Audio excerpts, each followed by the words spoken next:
नमस्कार प्रिय विद्यार्थियों। स्वामी विवेकानंद के सामाजिक विचारों के परिप्रेक्ष्य में किस तरह की उनकी दृष्टि थी।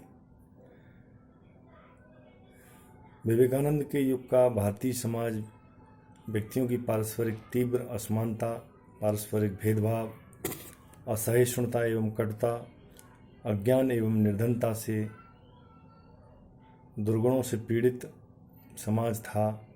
समाज की बहुसंख्यक वर्ग के रूप में स्त्रियों एवं दलितों का जीवन दुर्दशापूर्ण था। समाज के बहुसंख्यक वर्ग के रूप में स्त्रियों एवं दलितों की स्थिति बहुत ही दुर्दशा भरी थी। समाज में संगठन के बजाय विविधता थी। व्याप्त कुरीतियाँ एवं कूपमंडूकता के प्रभाव के कारण संपूर्ण सामाजिक वातावरण कुंठाओं एवं निराशाओं से पूर्ण हो गया था। स्वामी जी को भारतीय समाज की इस पतित अवस्था से अत्यंत दुख हुआ। वे भारत की अतीत गौरवशाली समाज व्यवस्था से प्रभावित थे और वे आधुनिक युग के संदर्भ में भारत में पुनः एक आदर्श समाज व्यवस्था की स्थापना चाहते थे।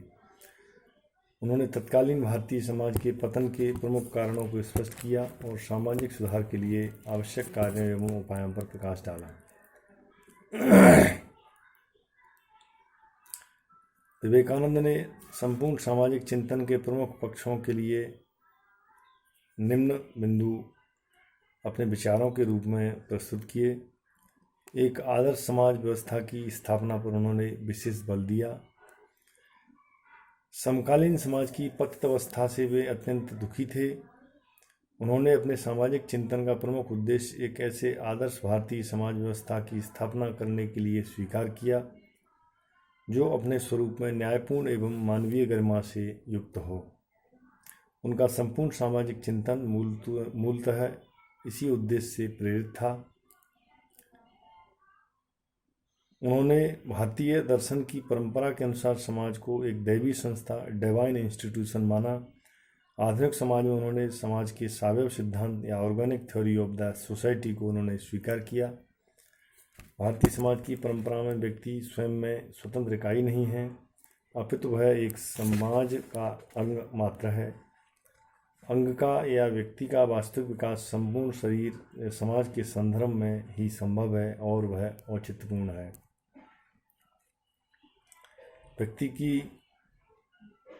व्यक्ति अपने आध्यात्मिक, नैतिक एवं सामाजिक जीवन में पूर्णता तभी प्राप्त कर सकता है जब वह समाज सेवा के व्रत को धारण करे। जहाँ विवेकानंद ने समाज को दैवी संस्था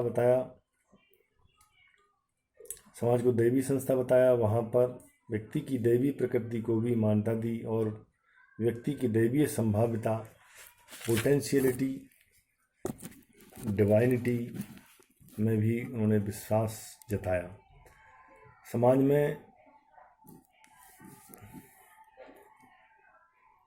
समाज एवं व्यक्ति दोनों ही अपनी प्रकृति से दैवीय हैं, अतः वे दोनों परस्पर अनुपूरक हैं और उनके हितों में कोई विरोध नहीं है।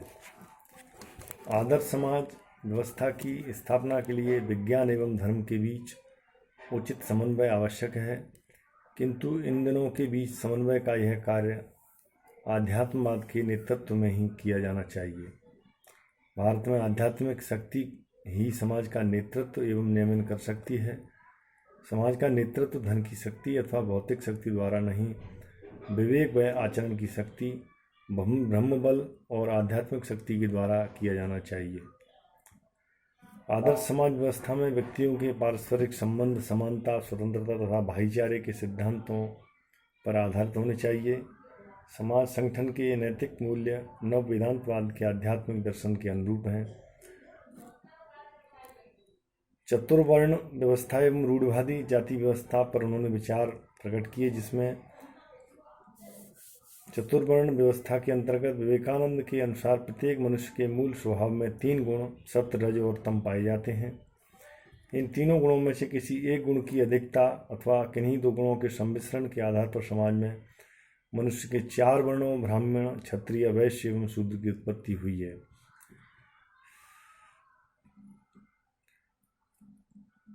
यह व्यवस्था मनोवैज्ञानिक व प्राकृतिक है, मूलतः दैवी संस्था भी है।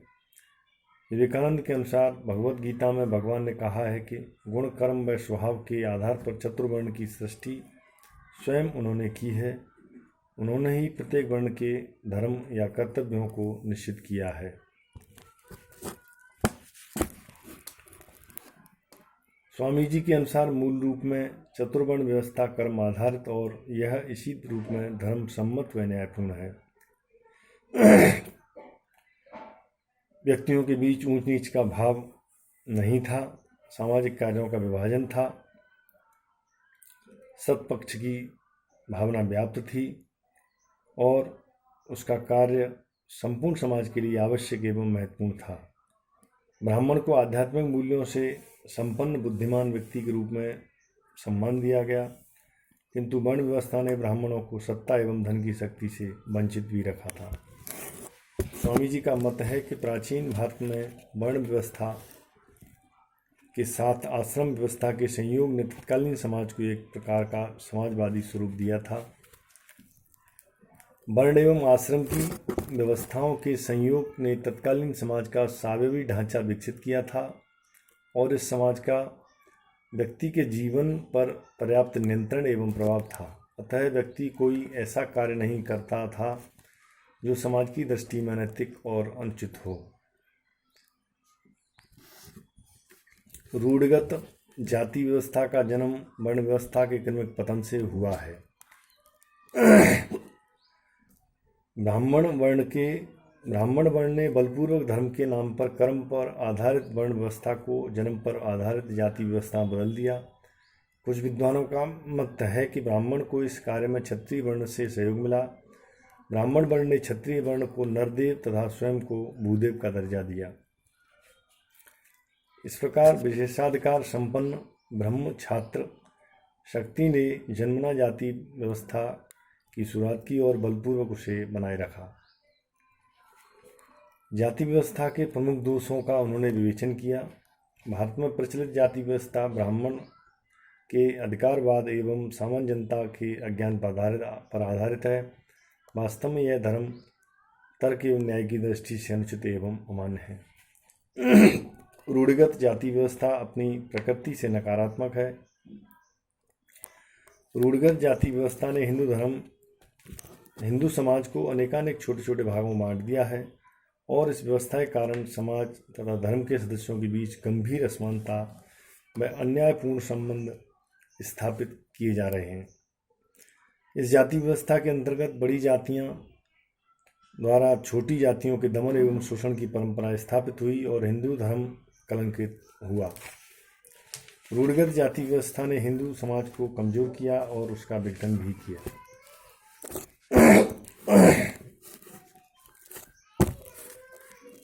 उन्होंने इसमें सुधार की समस्या पर विचार किया। इस बारे में उनके प्रमुख विचार इस प्रकार हैं। ब्राह्मणों के अधिकारवाद का अंत किया जाना चाहिए, अर्थात सभी जातियों के बीच धार्मिक व आध्यात्मिक समानता स्थापित होना चाहिए। जाति व्यवस्था की जड़ें इतनी गहरी और मजबूत हैं कि इसे किसी क्रांतिकारी साधन द्वारा तुरंत व पूरी तरह समाप्त नहीं किया जा सकता। शिक्षा तथा संस्कृति जैसे विकासवादी साधनों द्वारा इसके दोषों को क्रमशः अंत किया जाना चाहिए।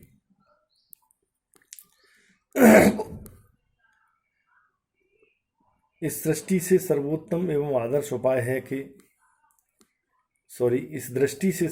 और आदर्श उपाय है कि वर्तमान संदर्भ में कर्म आधारित प्राचीन चतुर्वर्ण व्यवस्था की पुनः स्थापना की जाए।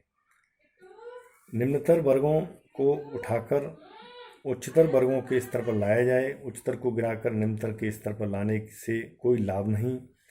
एक छोर पर ब्राह्मण, दूसरे छोर पर चांडाल और चांडाल को उठाकर ब्राह्मण के स्तर पर ले जाना ही महत्वपूर्ण या संपूर्ण कार्य है। अस्पृश्यता के उन्मूलन तथा दलितों के उत्थान पर बल। स्वामी जी ने छुआछूत के उन्मूलन पर विशेष बल दिया गया। अस्पृश्यता के बारे में उनके विचार थे कि जाति प्रथा के अंतर्गत प्रचलित अस्पृश्यता या छुआछूत की प्रथा को मूलतः अमानवीय समाज के लिए घातक तथा राष्ट्र विरोधी मानते हुए उसकी समाप्ति पर बल दिया। उनका मत है कि जातिगत श्रेष्ठता के ऐसे सभी विचारों एवं व्यवहारों का अंत किया जाना चाहिए जिनकी आड़ में उच्च जातियों ने अन्यायपूर्ण विशेषाधिकार प्राप्त किए हैं और अपने ही सहधर्मी दलित वर्ग को अस्पृश्य होने के लिए बाध्य किया है।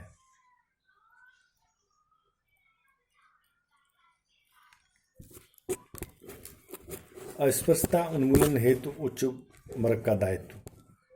अस्पृश्यता की कुप्रथा ने पालन के कारण वास्तव में उच्च जातियाँ स्वयं मनुष्यता के स्तर से गिर गई हैं और उन्होंने अपने इस पतित आचरण द्वारा हिंदू धर्म को भी तुच्छ व भ्रष्ट बना दिया है। अतः उच्च जातियों और विशेषकर ब्राह्मणों का यह दायित्व है कि वे दलितों के उत्थान के लिए गंभीर प्रयत्न करें। तो ये बात अपने आप में समाज को एक ऐसी दिशा देने वाली है जिसमें किसी प्रकार का वर्ग विभेद नहीं होना चाहिए। सभी को कर्म के अनुसार कार्य दिए जाएं एवं ऊंच नीच की स्थिति को पूरी तरह उन्मूलन किया जाए, उसको समाप्त किया जाए। कोई भी उच्च जाति, कोई भी निम्न या दलित जाति नहीं हो, इस तरह का विभेद करना उनकी नज़रों में सर्वथा हेय था। विवेकानंद के शब्दों में, मैं केवल उसी को महात्मा मानता हूँ जिसका हृदय दलितों के लिए द्रवित होता है। धन्यवाद।